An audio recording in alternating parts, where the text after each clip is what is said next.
ایک 10 نکاتی ایجنڈا اور پروپوزل جو بھیجا، جس کو ایران کا جو اسٹیٹ براڈ کاسٹر ہے IRNA IRNA اس نے کنفرم کیا ہے، اور 2 ان نیمڈ ایرانین آفیشلس نے کم از کم نیو یارک ٹائم یا انٹرنیشنل میڈیا سے بات کرتے ہوئے اس کی مزید تفصیلات جو ہیں وہ شیئر کی ہیں۔ اب اس کے 10 پوائنٹ تو سارے میں زبانی آپ کو نہیں بتا سکتا، لیکن اس کے جو کی پوائنٹس ہیں، اور ہے بھی نہیں، وہ اکثر جگہوں پہ 10 پوائنٹ کہیں پروڈیوس نہیں ہوئے، ایران کے میڈیا نے بھی اس کے کی پوائنٹس کا ذکر کیا ہے۔ وہ جو کی پوائنٹس یہ ہیں کہ ایران یہ چاہتا ہے کہ اس کے اوپر جو حملے ہیں، اور جو حزب اللہ کے اوپر اسرائیل نے حملہ کیا ہوا ہے لبنان میں، وہ جنگ فوری طور پہ بند ہونی چاہیے۔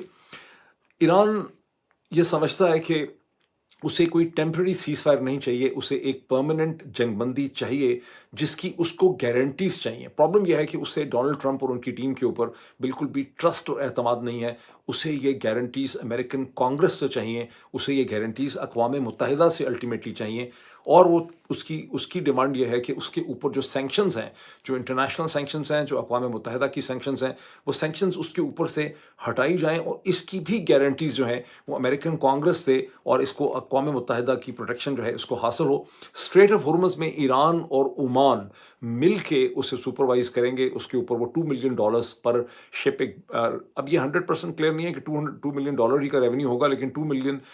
پر شپ کو فگر چونکہ کوٹ کیا جا رہا ہے، تو وہ ریونیو لیں گے، اسے آپس میں سپلٹ کریں گے، اور ایران اس پیسے سے، جو پیسہ اس کا بنے گا، سے $1 ملین شپ بنے گا یا زیادہ بنے گا، اسے ایران استعمال کرے گا اپنی جنگ میں جو اس کی تباہی ہوئی ہے اس کی ریکنسٹرکشن کے لیے۔ اور یوں ایران کا جو مطالبہ تھا وار ریپریشنز کا، وہ ختم ہو گیا۔ اب ایران کو وار ریپریشنز نہیں چاہیے، وہ کہتے ہیں اس سے جو ہم ریونیو کمائیں گے اسی سے ہم اپنی ریکنسٹرکشن جو ہے وہ کریں گے۔ اب انٹرسٹنگ چیز یہ ہے کہ ٹرمپ نے پہلے اسے ویلکم کیا، بلکہ پہلے جب وہ پریس کانفرنس کر رہے تھے، جس کی بہت سی تفصیلات میں آپ سے شیئر کروں گا دن کے پہلے حصے میں، تو انہوں نے کہا کہ ہمیں ایک پروپوزل ایران کا ملا ہے وچ از اے پروگرس، وہ ایک سبسٹینٹیو پروگرس ہے۔ پوری چیزیں انہوں نے ہماری نہیں مانگی، لیکن ہم سمجھتے ہیں کہ اس میں بڑی پروگرس ہے، یہ ایک سالڈ پروپوزل ہے، we are making progress and so آن۔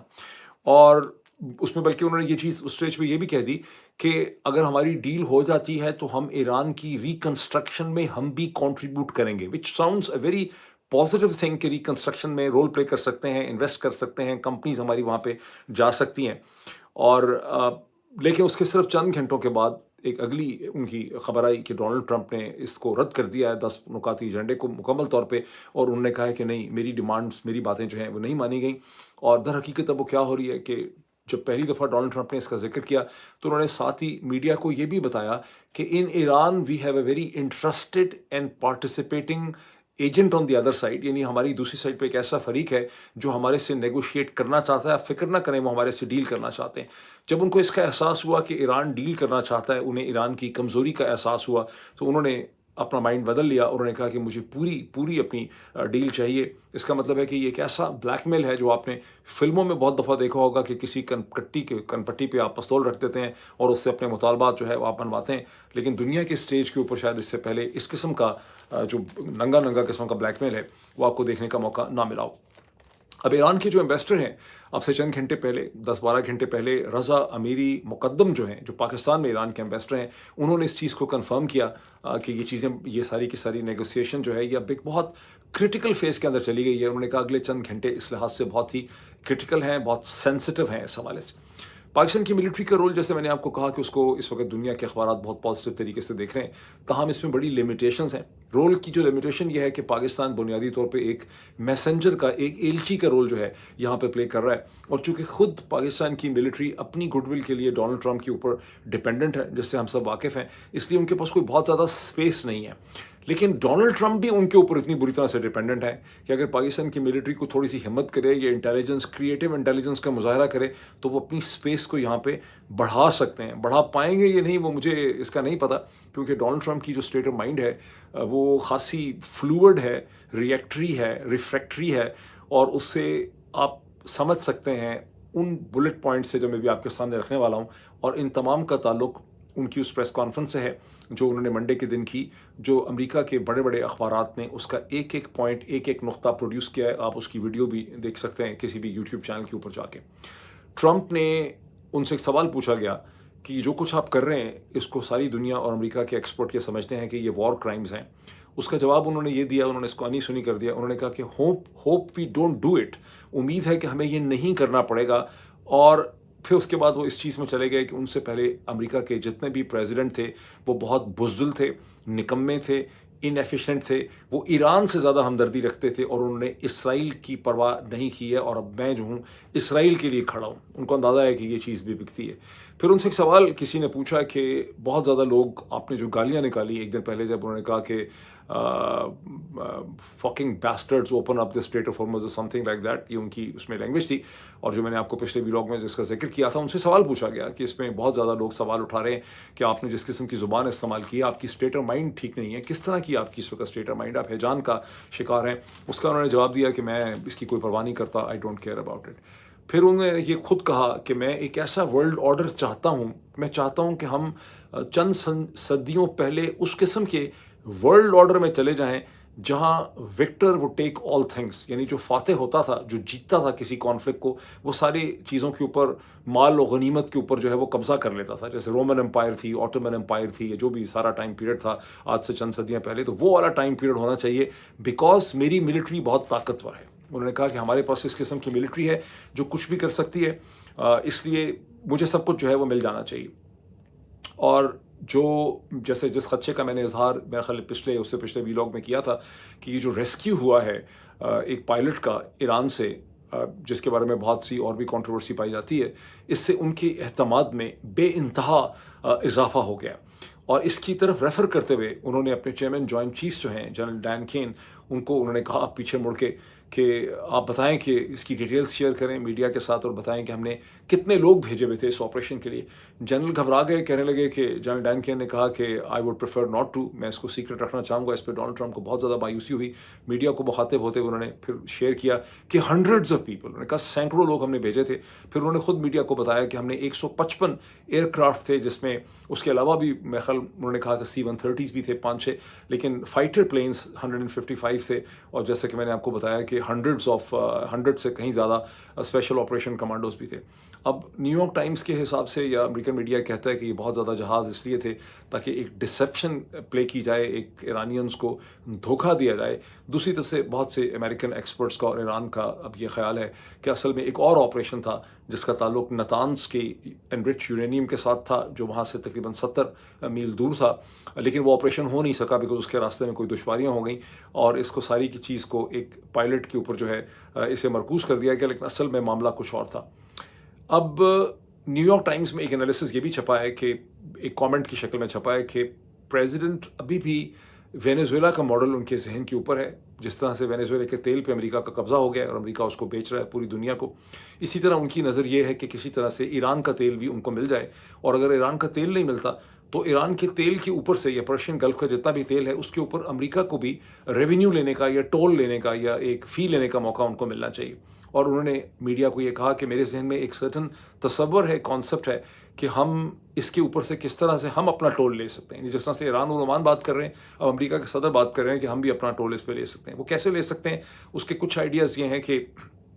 امریکہ کی نیوی جو ہے وہ گلف آف عمان کے باہر سے ریونیو اکٹھا کر سکتی ہے، ایک یہ تصور ہے۔ دوسرا تصور یہ ہے کہ مجھے ویسے ہنسی آ رہی ہے، میں کیا کروں، سوری، مجھے معاف کر دیجیے۔ دوسرا تصور یہ ہے کہ امریکہ جو سیکیورٹی پرووائڈ کرتا ہے، جو عرصے سے کہا جاتا ہے کہ امریکہ ٹریڈ کو اور انٹرنیشنل آئل ٹریڈ کو ایک سیکیورٹی پرووائڈ کرتا ہے ہائی سیز میں، اس کی امریکہ ایک فی چارج کرے۔ تو اب اس قسم کے حالات جو ہیں وہ ہو چکے ہیں، اور پریزیڈنٹ نے جب اپنی پریس کانفرنس کی ختم کی منڈے کے دن میں، تو اس کے آخر میں انہوں نے بہت زور سے کہا کہ، اور یورپ کی طرف اشارہ انہوں نے کیا، کہا نام انہوں نے یورپ کا نہیں لیا شاید، انہوں نے کہا کہ rest assured we need Greenland, we need Greenland, we want Greenland, but they are not giving us Greenland. اب یورپ کو انہوں نے یہ میسج دیا۔ اس کا نتیجہ یہ نکلا ہے کہ ابھی تو نہیں نکلا لیکن 2-3 دن سے یہ نکل رہا تھا کہ فرانس کے جو سینٹرل بینک ہے، بینکو دو فرانس جو ہے، اس نے اپنے 129 ٹن 130 کر لے 130 ٹن گولڈ جو تھا، جو نیو یارک میں مینہٹن میں تھا، وہ انہوں نے بیچ دیا ہے، اور فوری طور پہ اس کو انہوں نے یورپ میں اس کے برابر انہوں نے گولڈ خرید لیا ہے، اور اس ساری ٹرانزیکشن میں انہوں نے $15 بلین کی کمائی بھی کی ہے، اور ان کے ریزروز بھی بڑھ گئے ہیں۔ اب جرمنی کے اندر ایک کوحران مچا ہوا ہے، کیونکہ جرمنز کے 1230 ٹن گولڈ، ان کا ٹوٹل گولڈ ریزروز ہیں 3350 ہیں، اس میں سے بہت تھوڑا جرمنی میں ہے، کچھ برطانیہ میں پڑا ہوا ہے، کچھ امریکہ میں پڑا ہوا ہے، اور امریکہ میں 1230 ٹن ہے، اور 1230 ٹن کی قیمت بنتی ہے تقریباً $200 بلین. یہ انہوں نے کولڈ وار کے دنوں میں جب ویسٹ جرمنی ہوتا تھا، جب جرمن ری یونیفیکیشن نہیں ہوئی تھی، تو جرمنس کو بہت زیادہ یہ خطرہ تھا کہ رشیا اٹیک کر سکتا ہے، سوویت یونین کا ویسٹ جرمنی پہ قبضہ ہو سکتا ہے. انہوں نے اپنے بہت سے ریزروز امریکہ اور برطانیہ اور مختلف جگہوں میں رکھے ہوئے تھے. اس وقت انہوں نے 50s اور 60s میں جب یہ گولڈ خریدنا شروع کیا تو انہوں نے یہ $35 فی اونس یہ گولڈ انہوں نے خریدا. پتہ نہیں اونس تولہ ہوتا ہے کیا ہوتا ہے، میرا خیال ہے تولہ تو شاید نہیں ہوتا. اور اب اس وقت اس کی قیمت یہ ہے کہ یہ $4700 سے زیادہ ہے پر اونس. تو اب جرمنس کو مصیبت یہ ہے کہ ان کا سارا گولڈ یہاں پہ پڑا ہوا ہے، وچ از اباؤٹ 37-40% ان کا گولڈ یہاں پہ ہے. اور ان کو بہت پریشانی ہے جرمن پارلیمنٹ میں اور جرمن سیاست میں، اس کی بہت ڈسکشن ہو رہی ہے کہ امریکہ کے جس قسم کے بدلتے ہوئے تیور ہیں، پہلے ان کو سوویت یونین یا روس کا خطرہ تھا، اب ان کو یہ ہے کہ امریکہ میں جس قسم کی پولیٹیکل چینج آ رہی ہے تو ہم اپنے گولڈ کو یہاں سے کیسے نکالیں. اور فرینچ نے بڑی تیزی سے اپنا گولڈ یہاں سے نکال لیا. آپ کو یاد ہوگا کہ میں نے جب یہ جنگ شروع ہوئی تھی آپ سے تقریباً 38 دن پہلے، تو اس کے دوسرے تیسرے دن میں نے آپ کو کہا تھا کہ یہ جنگ دنیا کے پاور بیلنس کو بدل دے گی. اب ظاہر ہے کہ اس ہفتے میں نہیں بدلے گی، یا 15 دن کے بعد آپ مجھ سے نہ پوچھیں کہ بھئی آپ نے تو کہا تھا ڈاکٹر موید کہ بدل دے گی، ابھی تک بدلی نہیں ہے. لیکن وہ پروسیس جو ہے وہ شروع ہو گیا ہے، اور آپ اس پروسیس کا نتیجہ یہ نکلے گا کہ امریکہ کے اثر و رسوخ میں خدشہ یہی ہے کہ کمی ہو جائے گی. ڈونلڈ ٹرمپ نے جو اونلی پازیٹیو چیز اس میں کہی ہے وہ انہوں نے یہی کی ہے کہ اگر ہماری ڈیل ہو جائے گی تو ہم ایران کی ریکنسٹرکشن کے اندر ایک رول جو ہے وہ پلے کر سکتے ہیں. یہ خوف لگا ہوا ہے اسرائیل کے پرائم منسٹر بنیامن نیتن یاہو کا، جس کی وجہ سے وہ تابڑ توڑ حملے کر رہے ہیں. اور گزشتہ 24 گھنٹوں میں بھی انہوں نے ایران کے ایک سے زیادہ پیٹروکیمیکل جو ان کا کمپلیکس ہے اس کے اوپر انہوں نے حملہ کیا. اور ہر دفعہ ان کی طرف سے ایکسکیوز یہ دیا جاتا ہے جب اسرائیلی ملٹری کی پریس کانفرنس ہوتی ہے، وہ کہتے ہیں کہ یہ جو سینٹر تھا یہ IRGC کو فلاں چیز سپلائی کرتا تھا، جو کہ ہے کہ اب تہران کی جو لائبریری ہے سینٹرل اس کو بھی یہ اڑا دیں گے اور یہ کہیں گے کہ یہاں کی کتابیں ایران کی فوج یا ایران کی IRGC جو ہے وہ یہاں سے کتابیں پڑھتی تھی، اس کو یہاں سے نالج ملتا تھا. یہ صورتحال اس وقت ہے. اب میں آپ کو ایک اور لیول پہ لے کے جاتا ہوں اس پوری چیز میں. اس لیول کا تعلق ہے آپ کی فیوریٹ پرسنالٹی براک رابط سے، جو ایکسیوس کے مین کورسپونڈنٹ ہیں. یہ اسرائیلی ہیں، اسرائیلی جرنلسٹ ہیں، امریکن نہیں ہیں. یہ اسرائیلی ڈیفنس فورسز میں کام کرتے تھے. یہ 82 یونٹ 82 جو ہے اس میں کام کر چکے ہیں، جو سگنل ایئر انٹیلیجنس ہے، جس کو اسرائیلی ملٹری کا سب سے انفلوئنشل با اثر اس کو سیکشن بتایا جاتا ہے. براک راوت نے ایک سٹوری پبلش کی ہے اب سے چند گھنٹے پہلے ایکسیوس میں. سٹوری کا ٹائٹل ہے Trump's tipping point, destroy Iran infrastructure اور give talks a chance. Trump's tipping point, destroy Iran's infrastructure اور گیو ٹاکس آ چانس. اس کو آپ خود بھی پڑھ سکتے ہیں، اس کو پڑھنا بہت ضروری ہے. جو کچھ میں بھی آپ کو بتانے والا ہوں وہ مجھ ناچیز کی گستاخ کی کے لیے ممکن نہیں ہے کہ اتنی بڑی گستاخی کرے، کیونکہ یہ سب کچھ ان پرنٹ ہے تو میں آپ کو بتاتا ہوں. اس میں وہ کہتے ہیں کہ ٹرمپ کے پاس بہت ہی مومنٹس اب ان کو ڈیسیژن کرنا ہے اگلے چند گھنٹوں میں کہ اسے ایران کو ڈسٹروائے کر دینا ہے یا انہیں اپنی ڈیڈ لائن جو ہے 8 بجے کی اس میں مزید ایک دفعہ پھر اس کو ایکسٹینڈ کرنا ہے. مجھے بہت شک ہے کہ اگر پاکستان کی ڈپلومیسی کامیاب ہوئی اور پاکستان ترکی ایجپٹ جن کی بھی ہے، تو شاید ایک بار پھر یہ جو 8 بجے کی ڈیڈ لائن ہے اس میں مزید 1 دن کا اضافہ ہو جائے یا 2 دن کا اضافہ ہو جائے. یہ پاسبلٹی ہے، اسے رول آؤٹ نہیں کیا جا سکتا. تاہم اس وقت جو انالسٹ ہیں ان کی پریپونڈنس یہ ہے کہ یہ اتنی دفعہ ڈیڈ لائن بڑھ چکی ہے کہ شاید اس میں اضافہ نہ ہو. ٹرمپ کو امید یہ ہے کہ ان کا پریشر اس قسم کا ہے، اب انہوں نے اتنا ایک سائیکولوجیکل پریشر ڈال دیا ہے ایران کے اوپر کہ انہیں کچھ نہ کچھ مل جائے گا. لیکن زیادہ تر انالسٹ یہ بھی سمجھتے ہیں کہ ان کی ڈیمانڈز اتنی سخت ہیں ایران سے، اور ایران کی ڈیمانڈز اس قسم کی ہیں کہ یہاں کوئی ریزولوشن نہیں ہو سکے گا. یہ صورتحال اس قسم کی ہے جیسے کسی نے، اگر آپ میں سے گریک میتھولوجی پڑھی ہو جہاں گاڈس کا کانسیپٹ ہوتا تھا. گریک میتھولوجی میں کوئی ایک گاڈ نہیں تھا، وہاں درجنوں قسم کے گاڈ تھے. God of rain, god of this, god of that, god of gods, king of gods and so on. لیکن جو سب سے امپورٹنٹ گاڈز ہیں اس میں زوس ہے جو کنگ آف گاڈس ہے، پوزائڈن ہے جو گاڈ آف سی ہے اور یہ اکثر تباہی وغیرہ کر سکتے ہیں. اور ایسی بہت سی میتھولوجی کی ڈاکومنٹریز ہیں گریک میتھولوجی کی کہ آپ دیکھتے ہیں کہ گاڈز اوپر سے بیٹھ کے دنیا کے بارے میں سوچ رہے ہیں کہ کیا کر رہے ہیں. ان کی آپس میں بحث ہو رہی ہے کہ دنیا کو تباہ نہ کر دیں، دنیا کو دوبارہ نہ بنا دیں. تو یہ وہ والی صورتحال ہے جہاں امریکہ کے صدر ڈونلڈ ٹرمپ اپنے آپ کو ایک گریک گاڈ کے طور پہ دیکھتے ہیں اور وہ کھلم کھلا یہ کہہ رہے ہیں کہ میں تباہ نہ کر دوں. اب ایکسیوس کی یہ سٹوری جو براک راوت کی ہے، جس کا میں نے ٹائٹل آپ کو بتایا ہے، یہ ایک US سینئر آفیشل کو، جس کا نام آف کورس نہیں انہوں نے لکھا اور لکھ بھی نہیں سکتے، اس کو کوٹ کرتے ہوئے انہوں نے کہا ہے کہ اس آفیشل نے انہیں یہ بتایا ہے براک راوت کو کہ پریزیڈنٹ ٹرمپ جو ہیں وہ بلڈ تھرسٹی ہیں like a made dog. President کے بارے میں لکھا ہے ایکسیوس نے کہ پریزیڈنٹ بلڈ تھرسٹی ہیں لائک اے میڈ ڈاگ. کہ براک راوت نے لکھا ہے، میں نے نہیں لکھا، میری ہمت نہیں ہو سکتی. اور وہ یہ کہتے ہیں اسٹوری میں کہ یہ جو امپریشن ہے لوگوں کا کہ پیٹ ہیگسیت جو سیکرٹری ڈیفenس ہیں یا مارکو روبیو جو سیکرٹری آف اسٹیٹ ہیں، یہ ہاک ہیں، یہ پش کر رہے ہیں، اس میں کوئی حقیقت نہیں ہے، یہ صرف اور صرف پریزیڈنٹ سے ڈرے ہوئے ہیں، اور جو پریزیڈنٹ کہتے ہیں یا سننا چاہتے ہیں یہ وہ بات دہراتے ہیں۔ پیٹ ہیگسیت کے خلاف تو کچھ ڈیموکریٹ کانگریسمین جو ہیں وہ ایک امپیچمنٹ کی بھی ریزولوشن جو ہے لانے والے ہیں بہت جلدی، میرا خیال ہے اس میں پاس تو وہ نہیں ہوگی لیکن اس پہ بحث بہت زیادہ ہونی ہے۔ تو ایکسیوس کا یہ کہنا ہے کہ پیٹ ہیگسیت کا بالکل بھی ایجنڈا نہیں ہے، یہ پریزیڈنٹ کا اپنا ایجنڈا ہے، اور پریزیڈنٹ جو ہیں وہ انہیں بار بار اپنی ٹیم کو ساؤنڈ کرتے ہیں اور ان کے سامنے اس قسم کی ریٹوریکل کوشچن رکھتے ہیں کہ what do you think of the infrastructure day, یعنی انہوں نے منگل کے دن کو انفراسٹرکچر ڈے کا نام دیا ہوا ہے، اور بار بار ان سے پوچھتے ہیں کہ پھر کیسا خیال ہے انفراسٹرکچر دن کے بارے میں۔ ایکسیوس کا ایکسیوس کی یہ سٹوری یہ کہتی ہے کہ ان کی اپنی ٹیم نہیں چاہتی کہ چیزیں اس ڈائریکشن میں جائیں، یعنی ان کی اپنی ٹیم بہت خوفزدہ ہے کہ یہ سب کچھ نہیں ہونا چاہیے، لیکن اسرائیل کے پرائم منسٹر بنیامن نیتن یاہو، سعودی عرب کے MBS، اور ابو دھابی کے UAE کے MBZ محمد بن زید، اور سینیٹر لنڈسے گراہم جو ہیں وہ مسلسل پریزیڈنٹ کے اوپر یہ زور دے رہے ہیں، ڈونلڈ ٹرمپ کے اوپر، کہ finish the job, finish the job. اب میرے خیال ہے گزشتہ 24-36 گھنٹوں میں سعودی عرب کے ڈیفنس منسٹر جو محمد بن زید MBS کے بھائی ہیں، خالد بن سلمان جو ہیں، وہ ایک بار پھر واشنگٹن پہنچے ہیں۔ ان کا ایجنڈا ایکچولی کیا ہے؟ بظاہر ایجنڈا یہ ہے کہ کرائسس کو ریزالو کرنا ہے، لیکن اگر آپ ایکسیوس کی سٹوری کے ساتھ ڈاٹ کنیکٹنگ کریں تو پھر آپ کو یہ سمجھ آتی ہے کہ ایجنڈا یہ ہے کہ ڈونلڈ ٹرمپ کو یہ باور کروایا جائے کہ فنش دا جاب، یہاں پر ایران کو کوئی ڈیل جو ہے وہ نہیں ملنی چاہیے۔ اب اس سارے کانٹیکس کے درمیان میں ایک سٹوری، بڑی سٹوری نہیں ہے یہ، کہ ایکچولی ایک بڑا فار ریچنگ بہت انفلوئنشل اوپینین پیس اور انالیسس ہے جو چھپا ہے 6 تاریخ کو نیو یارک ٹائمز میں، اور اس کو لکھنے والے ہیں professor Robert Pape university of Chicago سے، جن کا میں پہلے بھی ذکر کر چکا ہوں۔ یہ خاصا اسٹرینج پیس ہے، موجودہ سیٹ آف سرکمسٹانسز میں جو کچھ رابرٹ پیپ کہتے ہیں اس کو سمجھنا بہت مشکل ہے، لیکن وہ کہتے ہیں کہ اس کا ٹائٹل یہ ہے اس کے انالیسس کا کہ war is turning Iran into major power, war is turning Iran into major power, یہ جنگ ایران کو ایک بڑی طاقت میں کنورٹ کر رہی ہے، اور اس میں اس کی بہت سی اکنامک ریشنل وہ دیتے ہیں۔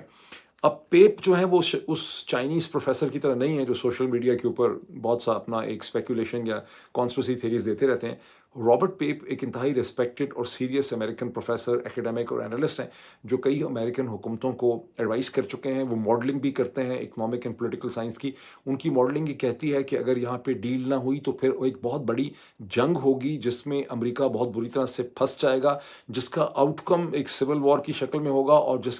جس کا کوئی گارنٹیڈ آؤٹ کم نہیں ہے۔ اس سے امریکہ کے لیے بہت زیادہ اس میں امریکہ پھنس سکتا ہے بہت بری طرح سے۔ وہ تو کہتے ہیں کہ امریکہ کو شکست بھی اس میں ہو سکتی ہے۔ میں اس سارے انالیسس کو سمجھنے سے قاصر ہوں، لیکن وہ کہتے یہ ہیں کہ اس جنگ نے جو پرشین گلف کا اور مشرق وسطیٰ کا انرشیا اور جمود تھا اسے توڑ دیا ہے، جس کے نتیجے میں ایک نیا ریجنل آرڈر پیدا ہوگا جس میں ایران روس اور چین کے بہت قریب چلا جائے گا، اور اس کی اپنی اکنامک طاقت میں بہت زیادہ اضافہ ہوگا، کیونکہ بہت سی چیزیں جو پہلے ممکن نہیں تھیں وہ اب ممکن ہو جائیں گی، اور GCC کنٹریز کو بہت زیادہ خطرہ ہے۔ تاہم اس کے آخر میں وہ کنکلوڈ کرتے ہوئے کہتے ہیں کہ اس وقت ڈونلڈ ٹرمپ کے پاس 2 آپشنز ہیں، یا تو ڈیل کریں اور ایران کو اس کا ڈیو رول دیں جس کے لیے وہ تیار ہے، اسے ایکسیپٹ کریں ایک نئے ریجنل آرڈر کو، یا پھر یہ ہے کہ ایران پہ چڑھ دوڑیں، گراؤنڈ انویژن کریں، اس کی کوسٹل بیلٹ کو قبضہ کر لیں، جس سے ایک اور بہت بڑی جنگ ہوگی اور جس کا آؤٹ کم کسی کو ٹھیک طرح سے نہیں پتہ۔ جب آپ یہ کالم پڑھتے ہیں، اور چونکہ یہ چائنیز پروفیسر کا سوشل میڈیا والا نہیں ہے، یہ پروفیسر رابرٹ پیپ کا ہے، تو پھر آپ انڈرسٹینڈ کر سکتے ہیں کہ نیتن یاہو کو، MBS کو، MBZ کو اور لنڈسے گراہم کو اتنی ٹینشن کیوں ہے۔ اور لنڈسے گراہم تو ڈیفینیٹلی سینیٹر لنڈسے گراہم وہی کہتے ہیں جو پرائم منسٹر بنیامن نیتن یاہو چاہتے ہیں کہ وہ کہیں، اور وہ کہتے ہیں کہ فنش دا جاب، بیکاز ان کو خطرہ ہے کہ یہ جو نئی پولیٹیکل سچویشن پیدا ہوئی ہے اس کے اندر ایران کی سیاسی طاقت اور اثر رسوخ میں اضافہ ہو جائے گا۔ اگر ایران کو اس کی ڈیلز مل جاتی ہیں، ایران اپنی اکانومی کو ریکنسٹرکٹ کر لے گا، اور ایران پہلے سے کہیں زیادہ مضبوط ہوگا اگر اس پہ سے سینکشنز جو ہیں وہ ہٹ جائیں۔ تو یہ وہ بیک گراؤنڈ اور کانٹیکس ہے جس میں اگلے 14-15 گھنٹے، بلکہ آپ کہہ لیں کہ 20 گھنٹے جو ہیں ہمارے لیے بہت زیادہ اہم ہیں۔ میں اگلے جو ویڈیو کروں گا اس میں اس کا GCC کا بہت سا سیناریو کہ اب تک جو جی سی سی کنٹریز ہیں ان میں ایران کے حملوں سے کس قسم کا نقصان پہنچا ہے، ایران کا جو سارا ویپن سسٹم ہے وہ کس حد تک اسرائیل کو ہرٹ کرتا ہے، خود اسرائیل اور امریکہ کے ویپن سسٹم جو ہیں وہ ایران کو کیوں زیادہ ہرٹ کرتے ہیں، اور ایران کے اتنے ہیوی مسلز جو ہیں وہ اتنی زیادہ افیکٹ کیوں نہیں کر سکتے خاص کر کے اسرائیل کو، ان تمام چیزوں کا بھی ہم ایک جائزہ لیں گے۔ اگلے ویلاگ کے لیے ابھی اتنا ہی، پھر آپ سے ملاقات ہوتی ہے۔